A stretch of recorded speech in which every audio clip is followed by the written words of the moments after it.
پھر حضرت آدم علیہ السلام کے بائیں بستی سے ان کی بیوی حضرت حوا علیہ السلام کو نکالا، پھر دونوں میں ازدواجی زندگی قائم کرا دی۔ دونوں کو اللہ تبارک و تعالی نے جنت میں اس کا مسکن اور ماوا ملجا ٹھکانہ بتا دیا کہ دونوں جنت میں رہیں گے۔ یہ اللہ رب العالمین نے انسانوں پر بہت بڑا احسان کیا ہے کہ انسان کی ابتدا جنت سے ہوئی۔ انسان کی ابتدا جنت سے ہوئی ہے کہ ان کے ماں باپ کو جب اللہ نے بنایا پیدا کیا تو جنت میں رکھا۔ اب انسانوں کی آبادی بڑھانے کے خاطر اللہ نے ہو سکے اللہ کی مشیت ہے، اللہ کا معاملہ ہے، تو اللہ تعالیٰ نے حضرت آدم و حوا کی چھوٹی سی غلطی کی وجہ سے دنیا میں باہر بھیجا، اور دنیا میں آنے کی وجہ سے آج ہمارا ہے۔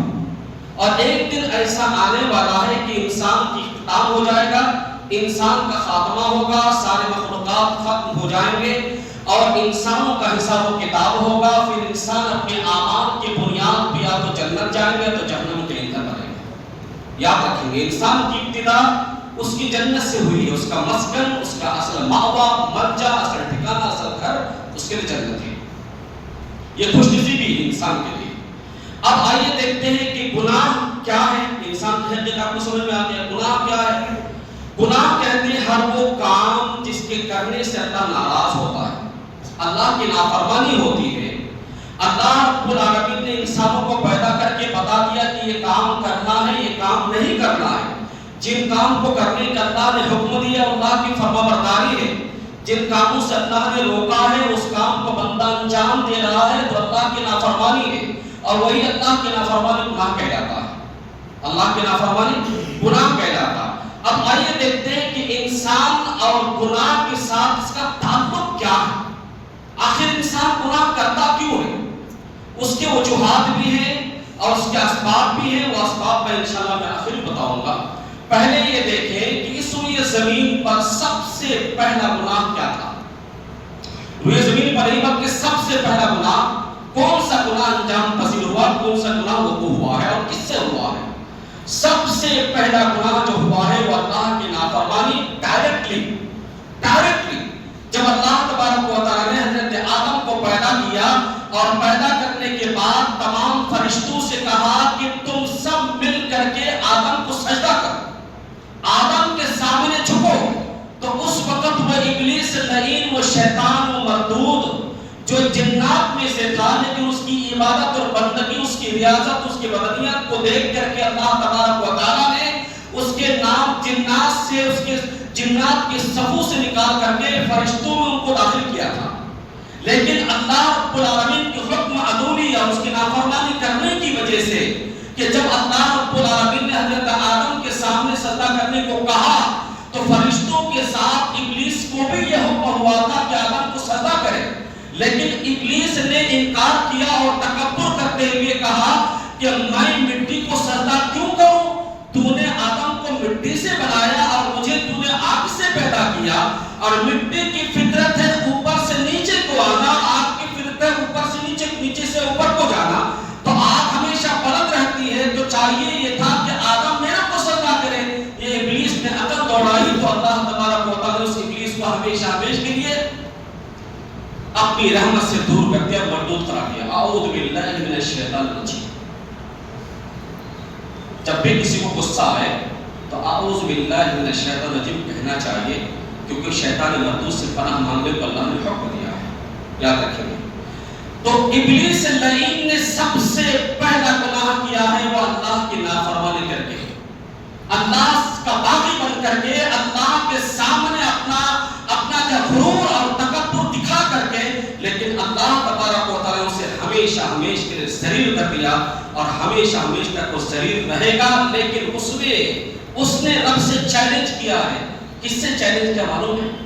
ہم انسانوں سے نہیں، ہم انسان تو اس کے سامنے کچھ نہیں، بالکل کچھ اس کی اہمیت نہیں۔ انسان کی اہمیت جو ہے ابلیس کے سامنے کچھ نہیں ہے، اس لیے اس نے ڈائریکٹ کس سے چیلنج کیا ہے؟ رب سے۔ میں تیرے بندے کو ہر پل گمراہ کروں گا، بہکاؤں گا، اس کے آگے سے، اس کے پیچھے سے، اس کے دائیں سے، اس کے بائیں سے، ہر حال میں تیرے صحیح راستے میں بیٹھ کر کے تیرے بندوں کو میں تیرے راستے سے گمراہ کرتا ہوں گا، بھٹکاتا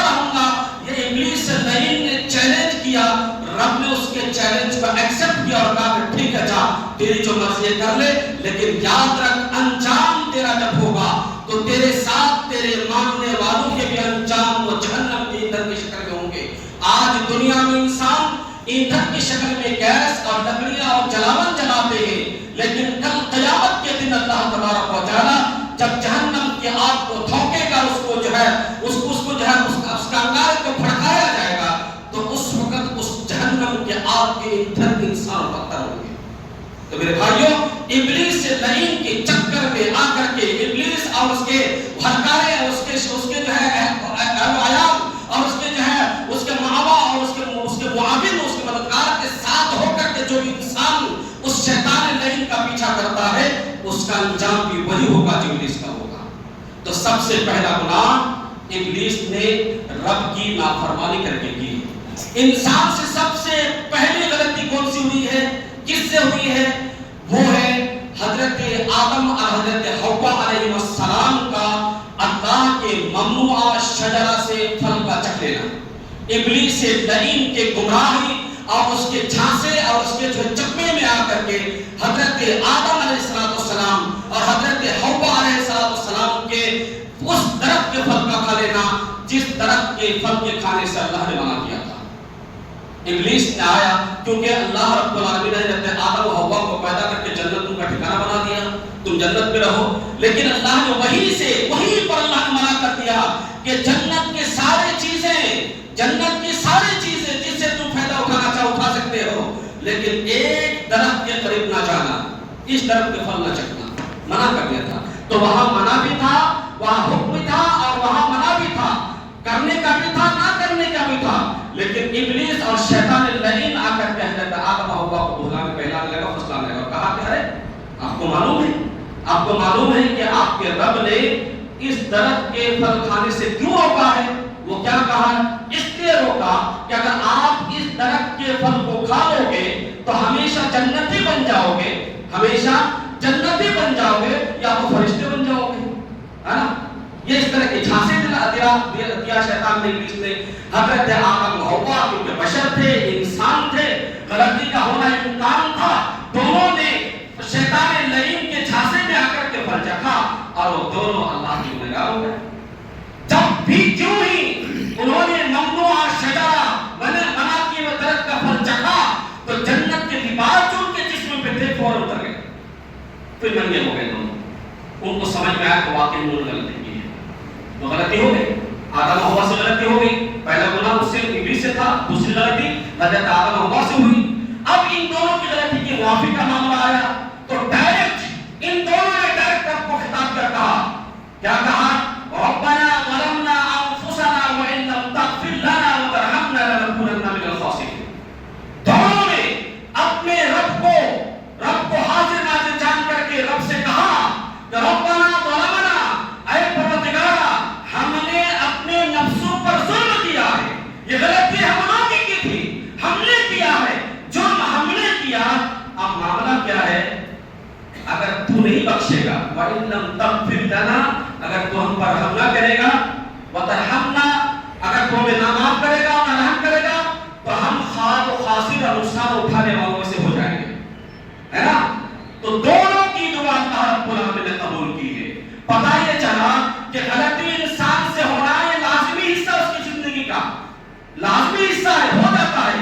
حضرت آدم حوا سے غلطی ہوئی اور غلطی ہونے کے بعد فوراً ان دونوں نے اللہ سے معافی کا سوال کیا، دعا کی، معافی مانگا، جرم کا اقرار کیا، اللہ رب العالمین نے دونوں کی غلطی کو معاف کر دیا۔ اب ہم ٹھہرے ان دونوں کی اولاد، ہم بھی انسان ہیں۔ حضرت آدم و حوا کو دونوں کو معاف تو کیا ہے، لیکن اللہ تبارک و تعالیٰ نے ان کے ساتھ یہ ایک سلوک کیا ہے، ان دونوں کو جنت سے نکال دیا۔ اس سے پتہ یہ چل رہا ہے کہ انسان اگر غلطی کر رہا ہوتا ہے، گناہ کر رہا ہوتا ہے، تو یا تو اس کو فوری طور پر سزا بھی ملا کرتی ہے، یا تو کسی نہ کسی اینگل سے کسی نہ کسی طرف سے اس کو نقصان ہوتا ہے۔ جنت سے جب تک یہ محروم ہے نا، جب تک یہ ہوئی نہیں تھی۔ تو حضرت آدم و حوا دیکھیں، ان دونوں حضرت آدم نے تھوڑی سی غلطی کی تھی، ان دونوں کی بنیاد پہ اس غلطی کے بنیاد پر اللہ نے دونوں کو اب معافی بھی ہو گئی ان دونوں کی. اب رہا مسئلہ کہ انسان نے غلطی کی اور غلطی کرنے کے بعد انسان نے اپنے رب سے معافی مانگا تو یہ اللہ کو بہت ہی اچھا اور پیارا لگتا ہے. یہ پسندیدہ بندہ کہلاتے ہیں. رسول اکرم صلی اللہ علیہ وسلم فرماتے ہیں, راوی حدیث حضرت ابو ہریرہ بیان فرماتے ہیں, اللہ نے فرمایا والذی نفسی بیدہ لو لم تذنبوا, قسم اس ذات کی جس کے قبضہ قدرت میں میری جان ہے, جناب محمد رسول اللہ صلی اللہ علیہ وسلم اللہ کی ذات کی قسم کھاتے فرماتے ہیں, قسم اس ذات کی جس کے قبضہ قدرت میں میری جان ہے, لو لم تذنبوا, اگر تم گناہ نہ کرو, اگر تم گناہ نہ کرو, لذهب اللہ بکم, تو اللہ تعالیٰ تم سب کو مٹا دے گا, تم سب کو ختم کر دے گا, تم سب کو فنا کر دے گا. وَلَجَاءَ بِقَوْمٍ, پھر اللہ تعالیٰ تمہارے بدلے میں ایسی قوم کو لائے گا, یذنبون, وہ گناہ کریں گے, فَيَسْتَغْفِرُونَ اللَّهَ, پھر وہ لوگ سب مل کر کے اللہ سے استغفار کریں گے, اللہ سے اپنے گناہوں کی معافی مانگیں گے, فَيَغْفِرُ لَهُمْ, تو اللہ انہیں معاف کر دے گا. ایک بات سمجھ لیں, رسول اکرم صلی اللہ علیہ وسلم نے فرمایا کہ بندہ انسان ہونے کے ناطے اگر اس سے غلطی نہ ہو, جو شخص غلطی نہیں کرتا ہے, غلطی سے پاک ہے, گناہ سے پاک ہے, گناہ نہیں ہوتا, وہ فرشتے ہوا کرتے ہیں. ہمارا تو فرشتے نہیں. جو غلطی کر کے اڑ جاتا ہے, اڑیل بن جاتا ہے, تکبر کرتا ہے, تو وہ متکبر شیطان لعین ہوتا ہے. غلطی کرنے کے بعد وہ غلطی پر اڑ رہتا ہے, غلطی کرنے کے بعد ڈھنڈورا پیٹتا ہے, میں نے یہ کیا, میں نے وہ کیا, کون کیا کر لے کر دیکھ لیں گے, تو وہ شیطان لعین ہے. جو غلطی کرنے کے بعد نادم و شرمندہ ہو جاتا ہے, اپنی ندامت کے آنسو اپنے رب کے سامنے بہاتا ہے, اپنے گناہوں, اپنے جرم کے اقرار کر کے رب سے معافی مانگتا ہے, حقیقت میں وہی انسان اچھا اور بہتر ہے اور وہی محبوب اور پسندیدہ انسان ہے. اللہ کے رسول جناب محمد رسول اللہ صلی اللہ علیہ وسلم فرمایا کل بنی آدم خطاء وخیر الخطائین التوابون, تمام اولاد آدم کے جتنے بھی اولاد ہیں, چاہے وہ بیٹے کے شکل میں ہو یا بیٹی کی شکل میں ہو, ہر انسان خطاکار ہے. ہر انسان سے غلطی گناہ کا ہونا یہ پاسبل ہے, امکان ہے, غلطی ہو جائے گی, ہونی ہی ہے. لیکن ان گنہگاروں میں, خطاکاروں میں سب سے پیارا, سب سے بہتر, اچھا وہی ہے جو توبہ کرنے والے ہوتے ہیں, جو توبہ کر لیتے ہیں. غلطیاں انسان, چاہے غلطیوں میں چوری ہو, زناکاری ہو, ڈاکہ زنی ہو, شراب نوشی ہو, جوا بازی ہو, حرام خوری ہو, سود خوری ہو, مکاری ہو, عیاری ہو, دھوکہ دڑی ہو, کوئی بھی گناہ ہو, کوئی بھی جرم ہو, انسان سے ہو سکتا ہے. لیکن وہ انسان جب اپنے گناہ کرنے کے بعد اسے احساس ہوتا ہے, اس کا جو ضمیر, وہ ضمیر جسے نفس لوامہ کہا جاتا ہے, وہ ضمیر اسے جھنجھوڑتا ہے اور کہتا ہے کہ تم نے غلطی کی ہے, تم سمجھ جاؤ, تم نے اپنے رب کی نافرمانی کی ہے. تو بندہ سمجھ جاتا ہے اور اپنے آپ کو اپنے رب کے سامنے جھکا لیتا ہے, معافی مانگ لیتا ہے. حقیقت میں وہی غیر مسلمان ہے, وہی پیارا مسلمان ہے. اور جو کہتا ہے کہ میری جو ہے میرا سر اور میری جو ہے یہ پیشانی اور میرے گھٹنے اور میرے ہاتھوں میں یہ نشانات اللہ کی بندگی کے لیے ہوئی ہے, میں نے زندگی میں کبھی گناہ نہیں کیا. انسان چھوٹا ہے, وہ انسان چھوٹا ہے. یاد رکھیں, انسان سے غلطی کا ہونا ایک انسان کی زندگی کا حصہ ہے. انسان اور گناہ عنوان ہے, یاد رکھیں گے, انسان کی زندگی کا حصہ ہے. جو بھی انسان دعویٰ کرتا ہے کہ میں نے کبھی بھی کوئی جرم نہیں کیا, گناہ نہیں کیا, وہ انسان جھوٹا. یاد رکھیں گے, انسان سے گناہ کا ہونا ایک لازمی حصہ ہے. لیکن انسان گناہ کرنے کے بعد فوراً رب کے سامنے آ جائے, رب سے معافی مانگے, رب سے توبہ کرے, دل کے خوشی کے ساتھ اور ساتھ ہی ساتھ گناہوں کے اقرار کے ساتھ, آنکھوں کو نمزدہ کرتے ہوئے اور ساتھ ہی ساتھ خود کو مجرم بنا کر کے رب کے سامنے پیش کرے, تو رب ایسے بندے کو معاف کر دے گا. ایک بات یہ ہے کہ انسان نے توبہ کر لیا, پھر ڈبل سے گناہ کر رہا ہے, تبر گناہ کر رہا ہے, پھر گناہ کر رہا ہے, پھر کر رہا ہے, پھر کر رہا ہے. ہاں ہو سکتا ہے. تو کیا کرنا ہم نے, ہمیشہ ہم نے توبہ کرنی, لیکن عادت نہیں بنانی. ارے چلو اللہ تو معاف کر لیتے، صبح غلطی کر لیے شام کو معاف کرو گے پھر کر لیتے، ایسا نہیں ہونا چاہیے۔ انسان سے جانے انجانے چاہے نہ چاہے ہو جاتا ہے، اگر ہو جائے تو ان گناہوں پر ہمیں نادم ہونا ہے، اور ہمیشہ ہر پل جب تک آپ کی زندگی کی رمق، آپ کے سانسوں کے دورے جب تک آپ کے جسم سے جڑا ہوا ہے، جب تک آپ کے لیے توبہ ہے، ہمارے لیے مغفرت ہے، ہمارے لیے اللہ تبارک و تعالیٰ دونوں ہاتھوں کو پھیلا کر کے مغفرت کرنے کو تیار ہے۔ بس بندہ گناہ کرنے کے بعد اپنے رب کے سامنے اپنے گناہوں کے اقرار کرے اور معافی مانگے، یقیناً اللہ تبارک و تعالیٰ اتنا رحیم اور غفور ہے کہ ہمارے سارے گناہوں کو معاف کر دیں گے، یہاں تک کہ شرک، معلوم ہے شرک اتنا قبیح اور بھیانک جرم ہے جس کے کرنے والا ہمیشہ اگر وہ اسی حالت میں مر جاتا ہے تو ہمیشہ وہ جہنم کا اس کا ٹھکانہ بن جائے گا۔ لیکن مشرک بھی اگر زندگی میں وہ توبہ کر لیتا ہے، توبہ نصوحہ کر لیتا ہے، تو اللہ کا اس مشرک کو بھی معاف کر دیا جائے گا۔ اچھا انسان گناہ کرتا کیوں ہے؟ اس کے وجوہات کیا ہے؟ گناہ اس لیے کرتے ہیں عام طور پر انسانوں، خصوصی طور پر مسلمانوں کے اندر ایمان کی کمزوری ہوتی ہے۔ اس وجہ سے ایمان کبھی بڑھتا ہے کبھی گھٹتا ہے۔ آپ نے دیکھا ہے رمضان کے مہینے میں وہ لنگوٹے مسلمان جس نے کبھی مسجد کی شکل نہیں دیکھی تھی، وہ بھی بالکل کرتا پاجامہ ٹوپی اور یہ وہ جبہ کپا پہن کر کے مسجد میں حاضر ہو جاتے ہیں، ہے نا؟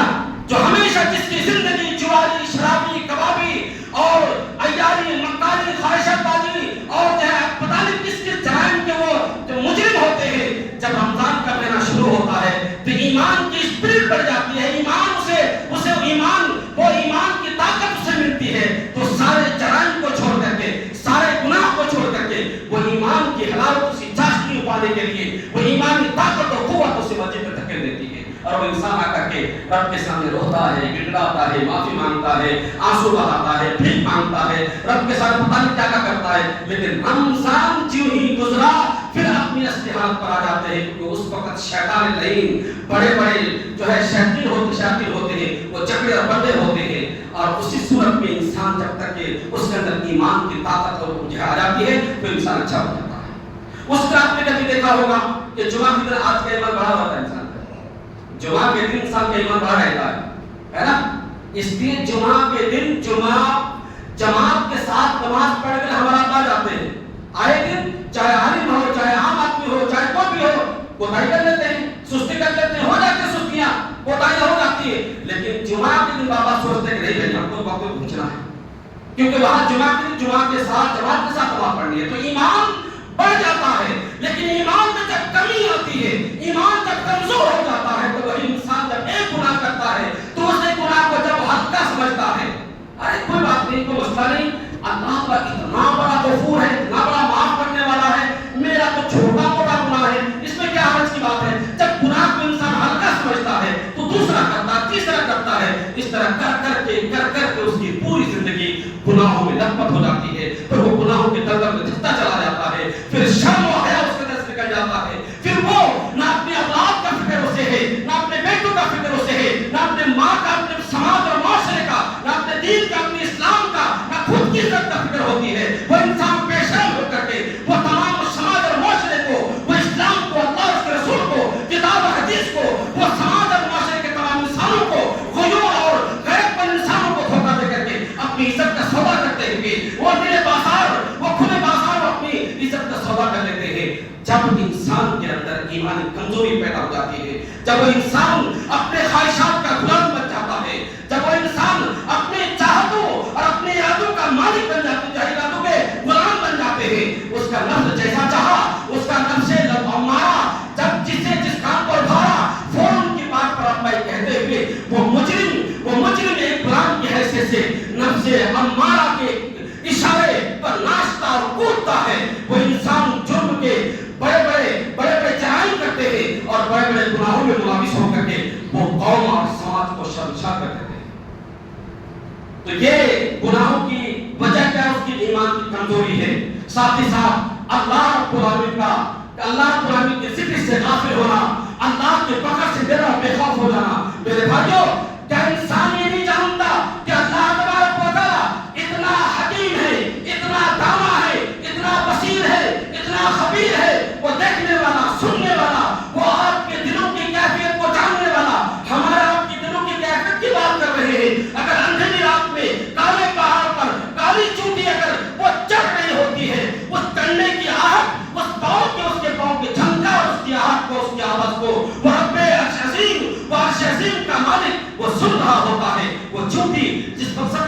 پہاڑ کی بلندی پر چڑھتی ہے اس کے مقصد کو بھی وہ اللہ تعالیٰ جانتا ہے، اور ہمارا آپ کے دلوں کے بھید کو نہیں جانے گا۔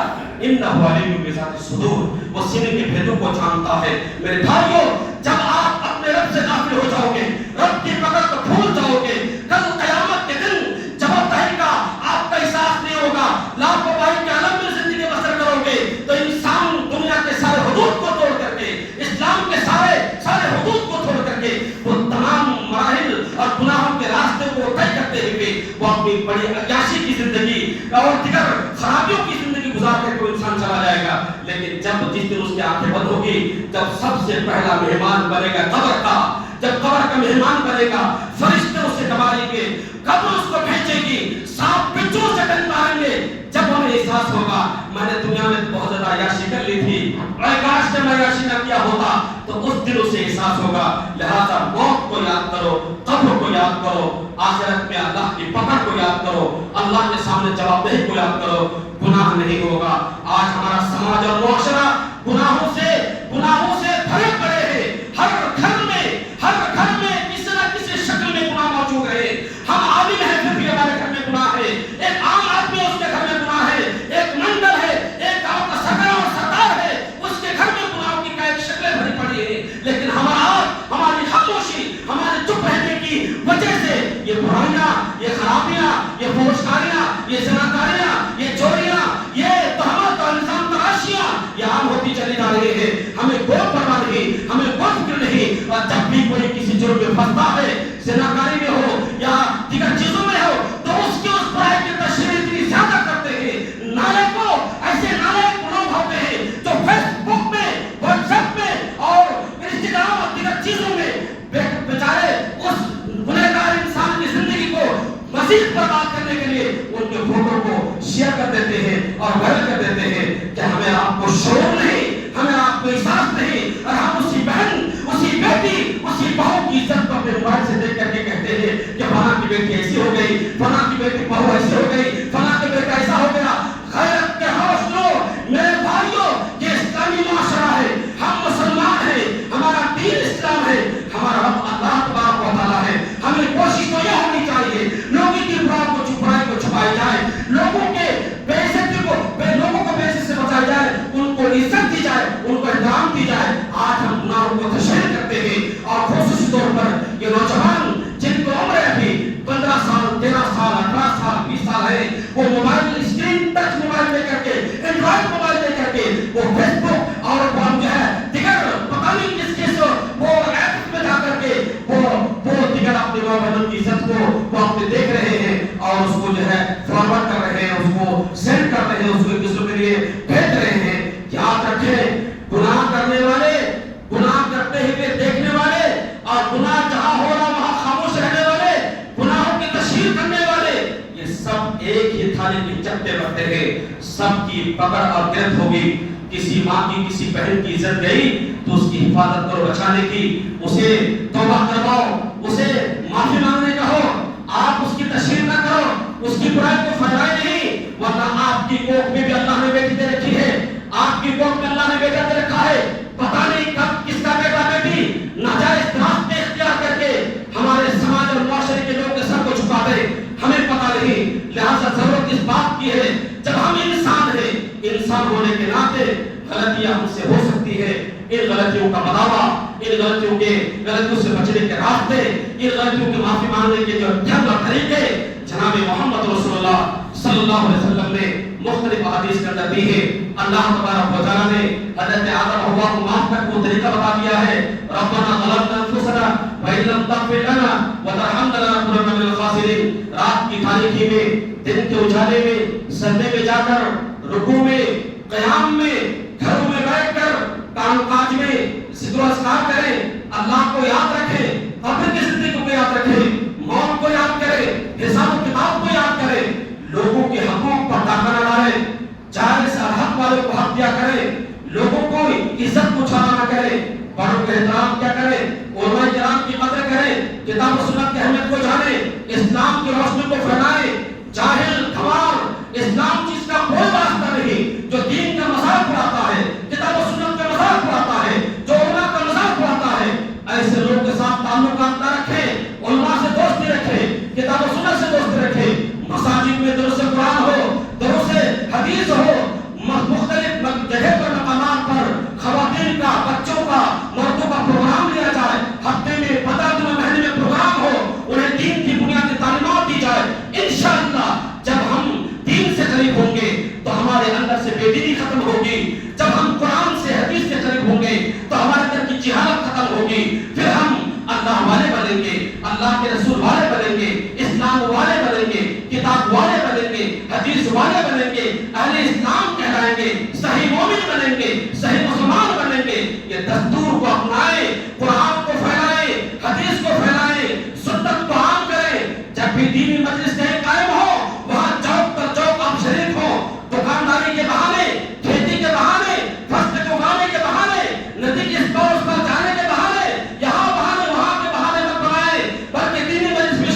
اس کے ذمہ دار ہوں گے، اس کے سرپرست ہوں گے.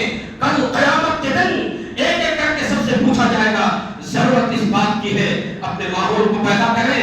ہم مسلمان ہیں، اسلام کی تعلیمات کو سیکھیں، اپنے بچوں کو مکتب اور مدرسہ بھیجیں، اپنے بچوں کو صحیح تعلیم دیں، صبح شام کی دعائیں سکھائیں، ایک محبت بنائیں، ایک معاشرہ بنائیں، اسلامی معاشرہ بنائیں، اسلامی ماحول پیدا کریں، ہر گھر میں محبت پیدا ہو. یہ ایک ایسا راستہ چنیں. آپس میں بغض و اناد، دشمنی، کینہ کپٹ کو دل سے نکالنے کی کوشش کریں. چاہے علماء ہو، چاہے عام آدمی ہو، چاہے قوم کے سردار ہو، چاہے عام پبلک ہو. اگر ہم مل کر کے متحد ہو کر کے ہمارے اپنے سماج اور معاشرے کو اسلامی تعلیمات سے سیکھیں گے تو انشاءاللہ وہ دن دور نہیں جس دن ہمارا بچہ، ہمارے قوم کا بچہ، ہماری قوم کی بچی بھی وہ بول اٹھے گی لا الہ الا اللہ محمد رسول اللہ. اللہ کے کلمات کی سرائے بلند ہوگی. جناب محمد رسول اللہ صلی اللہ علیہ وسلم کی سنتوں کا چرچا ہوگا، ان کا بول بالا ہوگا. ہمارے سماج اور معاشرے میں ایک بیٹا ماں باپ کی عزت کریں گے، ایک بیوی اپنے شوہر کی اطاعت کرے گی، ایک شوہر اپنی بیوی کے حقوق ادا کریں گے، ایک باپ اپنی اولاد کے ساتھ انصاف سے کام لیں گے. گاؤں کا سرکار اور سردار لوگوں کو ماتحت میں رکھ کر کے صحیح انصاف اور صحیح حق دلائیں گے. ساتھ ہی ساتھ مسجد و محراب کے امام و خطیب وہ قوم کو لے کر کے ایک مشت میں لے کر کے متحد ہو کر لے کے چلیں گے. یہ معاشرہ انشاءاللہ پیدا ہو جائے گا. دل کو صاف کریں، ورنہ ہر گھر میں آگ لگے گی. پھر کس گھر کو بجھاؤ گے؟ آج ایک گھر میں آگ لگی ہے، کل آپ کے گھر میں آگ لگ سکتی ہے.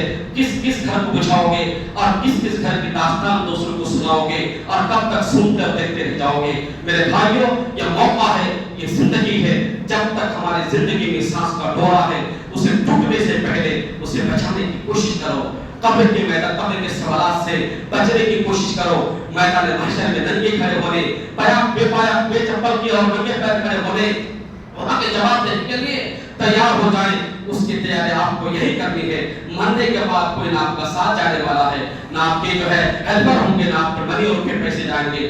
بس جو کچھ آپ نے کیا ہے وہ کر کے چلے جانا ہے. وہ ساری چیزیں آپ کے یہاں دھرے رہیں گے. چھوٹا موٹا جو نیکی کے کام کیے ہیں